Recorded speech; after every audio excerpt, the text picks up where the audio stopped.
안녕하세요. 저는 코로나로 인한 나의 삶의 변화와 포스트 코로나 시대에 나에게 필요해 제품이나 서비스라는 주제에 대해서 직접 대면의 결여와 그에 대한 서비스로 발표하게 된 간호학과 5714-778 이미소입니다. 우선 목차입니다. 가장 먼저 제가 사용한 방법론인 디자인 방법론이란 무엇인지 간략하게 소개하고 디자인 방법론의 절차에 따라 문제 제기, 조사의 순서대로 결론을 도출해낸 과정에 대해 발표한 뒤 최종적으로 주제에 대해서 제가 생각해낸 결론을 구현의 단계로 발표하도록 하겠습니다. 가장 먼저 제가 사용한 방법론인 디자인 방법론에 대하여 간략하게 설명하겠습니다.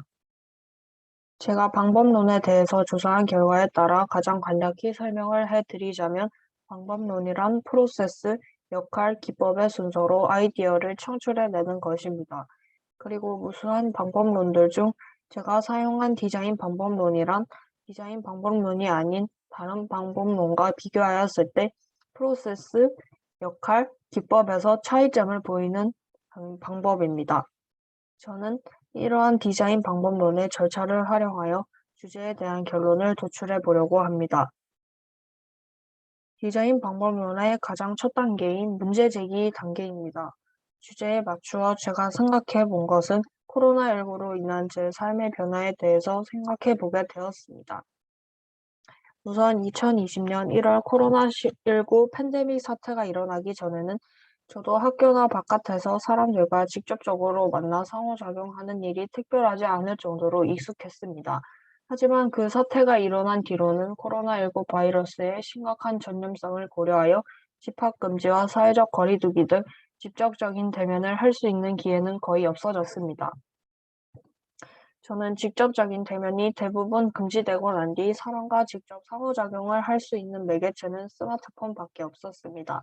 저뿐만 아니라 가족을 제외한 친구들, 친척들과도 거의 만나지 못한 채 스마트폰, 전자기기 등에 의존하는 상호작용만이 최선이었습니다. 그런 시기를 거쳐 대학교에 입학하게 된 저는 아직 심각한 상황에 상상했던 것처럼 대학 생활을 누리지 못하고 대학 생활 수업마저 전자기기에 의존하는 생활을 할 수밖에 없었습니다.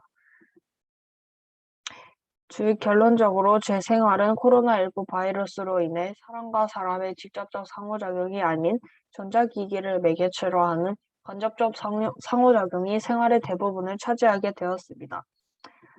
이렇듯 직접적인 대면이 감소하고 간접적인 대면이 증가하면서 고립되는 사람이 많아지게 되었습니다.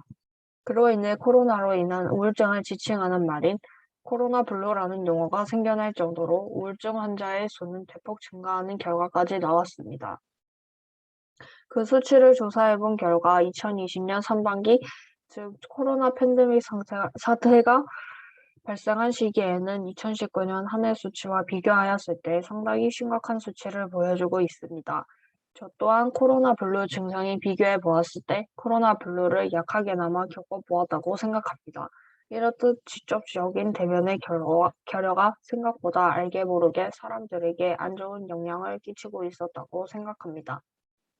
이러한 문제점을 해결하기 위해서 직접적인 대면의 결여가 만든 빈 공간을 간접적인 대면으로나마 채워야 한다고 저는 생각했습니다. 원래는 간접적인 대면의 형태가 텍스트, 즉 카카오톡, 라인, 페이스북, 인스타그램 등 SNS에 제한되어 있었다면 최근 들어서는 화상으로, 즉 간접적으로 직접적 대면을 할 수 있는 화상 채팅 프로그램인 줌이나 스무디와 같은 화상 채팅 앱들이 증가하고 있는 추세이기 때문에 그러한 서비스들을 사용하는 것이 간접적인 대면으로 빈 공간을 채울 수 있는 방법이 되지 않을까 생각했습니다. 많은 프로그램들 중 줌 같은 경우에는 여러 디바이스로 활용할 수 있습니다. 그래서 주로 대학교 수업과 같이 교육적인 목적으로 쓰이는 경우가 많습니다.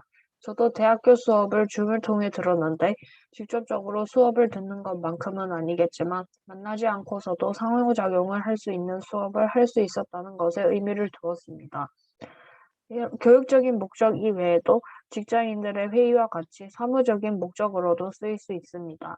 이렇듯 직접적인 대면을 할 수 없어도 간접적인 대면으로 직접적인 대면을 할 수 있게끔 현 시대의 좋은 기술들을 활용하여 발상의 전환을 한 것은 이 코로나 팬데믹 상태가 끝나지 않는 한 꾸준히 잘 사용될 수 있다고 생각했습니다. 그리고 그러할 것이라고 생각합니다. 이렇듯 코로나19로 인한 피해는 생각보다 우리의 생활에 깊숙이 잡고 있다는 것을 이번 과제를 통해 알 수 있게 되었습니다. 따라서 이 사태를 빨리 끝내기 위해서는 굳이 억지로 직접 대면을 하려고 애쓰기보단 간접 대면의 방법으로 즐거움을 찾을 수 있는 방법을 생각해내는 것도 코로나19 종식에 한 걸음 더 나아갈 수 있다고 생각합니다. 이상으로 발표를 마치겠습니다. 들어주셔서 감사합니다.